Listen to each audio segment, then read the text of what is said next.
Ladies and gentlemen, welcome back to Yoleno TV. Today I would like us to take a different approach in this analysis because most of our analysis have been on projections on who will become the winner, who will not become the winner. But let's have a sober mind and come to the reality that time has reached where now the country has to know the winner. The electoral process has been successful. I personally, and as an IT person, I think the electoral process has been successful. If you look at the way, you see, okay, so many people blame CHEBUKATI for the flaws that have been in the IBC. It's just true that IBC officials were working towards bungling this election. If you look at most of those videos that surfaced online, most of those people were staffs of IABC trying to get compromised. There was a case of Kiambu about the vote inflations that CHEBUKATI noted that was done in favor of William Samoei Ruto. There were cases in Mombasa, cases in Nairobi, a lot of cases in Nairobi that led so many leaders to wonder whether the vote process that was done at mashinani ilikuwa sawa. I personally think that if in the bigger cities the kind of malpractice that we witnessed was the case, then it could be that in those remote areas like Meru, those remote areas like Kiritiri, about Mwea, Kiharu. So there are so many areas which are very remote. Samburu. It is alleged. Many people believe that 1 million vote was floated in favor of one of those presidential candidates. At this juncture, I don't want to say that it was done in favor of Wajakoya, Mwaure, Raila, or Ruto. What we want is the country to move forward peacefully. So, the message that I'm preaching today is peace. Let us stay united. We are Kenyans. Now, ladies and gentlemen, I wanted to share with you, to those viewers who do not understand the way this Form 34A, Form 34B, and 34C, how it moves. It is good to inform Kenyans on how these forms are actually moving, the flow of information. That's what my concern is. Because most people do not understand. You're told about Form 34B, but then bring Form 34A. So what happens is that at the polling station, the form that is normally utilized is the Form 34A. That is where the first tabulation is done by the presiding officer. So each presiding officer is mandated to hand over this Form 34As to the county returning officer, who is actually in charge of taking this Form 34As and coming up with the Form 34B.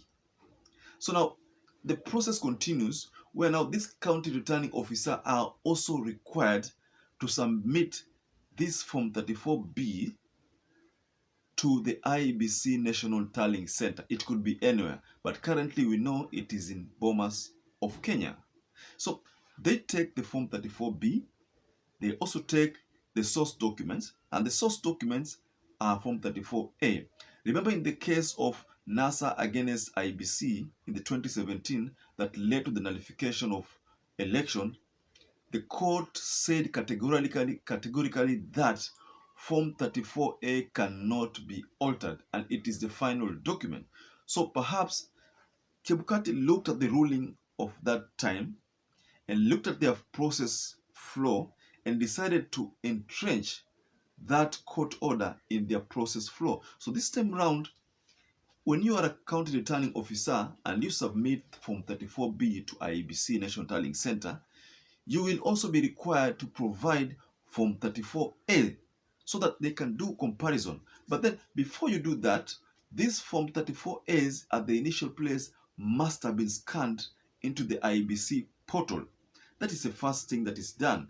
The document is scanned prior to being tabulated into Form 34B. So dear ladies and gentlemen, let me summarize again.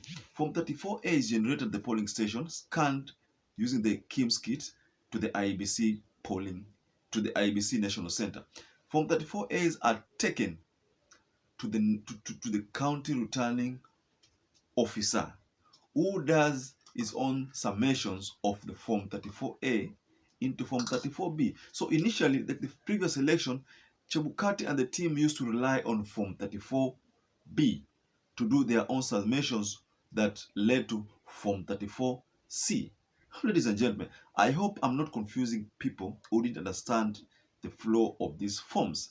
I'm just trying to summarize to make the process be understandable to each and every person, because the Chebukati is announcing the President of the Republic of Kenya, the fifth President of the Republic of Kenya. Many speculations have been there. Many of us have said Raila will win. Some have said Ruto will win. But at the end of the day, Chebukati is the person who is responsible for breaking that news to the Kenyan citizens. And by now, everybody is glued on the television trying to make some, everybody's trying to predict the winner. You see, Chebukati left the tallying and the verification process at a time when there were some constituencies to be aired. But I believe they must have done these other constituencies behind the scene. So perhaps that is why, if they had indicated all the results, then Kenyans would by now know that who has won. But then, because there were some constituencies which had not been tallied, they decided to do this behind the scene. So it's going to be like a shock to many people, because nobody knows about the final result. But we know that as at 3 a.m., Ruto was ahead by a slight margin. So anything could have happened along the way, because by that time 50 constituencies had not been tallied. So anything can happen still. So we are focused on the flow of these forms. So we were at the point whereby now county returning officers have submitted themselves to the National Tallying Center, which for this case is Bomas of Kenya. Now they come with the Form 34B and the Form 34As in a file. So they queue. After queuing, they are required to present themselves whenever there is an empty desk. And in the desk, there are chief agents for each and every party. There are national observers around. There are party agents around. In IBC is also around. And those accredited members who are allowed entry into the National Tallying Center are always seated at an area that a barrier has been put. So what means is that once the Form 34As have been confirmed, verified, and validated, the Form 34B, if it tallies with the Form 34A, then that is what is presented to Chebukati team for announcement. And mind you, this is done per constituency. So the announcement is done, and of that tally, and then once that is successful and there's no complaint, Chebukati combines this to a Form 34C. Ladies and gentlemen, so what the country is waiting at the moment is the result of that Form 34C. We know that Jakoya and Maure who have conceded defeat. One is number 3, the other is number 4. But Raila Odinga and Ruto have not conceded defeat. None of them has done that. And in each of those camps have been claiming that they've won. So what we are waiting as the nation is what Chebukati will tell us. Ladies and gentlemen, allow me to conclude. I was just giving you some brief overview of the flow of these forms, so that many people who have not known how these forms flow can at least have a chance to know. I'm sorry, this is what I would have actually given previously, but I choose to give it now, so that when Chebukati announces, you know that he will be announcing Form 34C results. Ladies and gentlemen, perhaps if you're watching our channel for the first time and you haven't subscribed, please subscribe and give us a like. You can as well hit the notification bell, so that every time you upload a video, you become the first person to get notified. Now, once again, I'd like to say thank you so much for staying with us, and until we meet again, stay safe, stay blessed.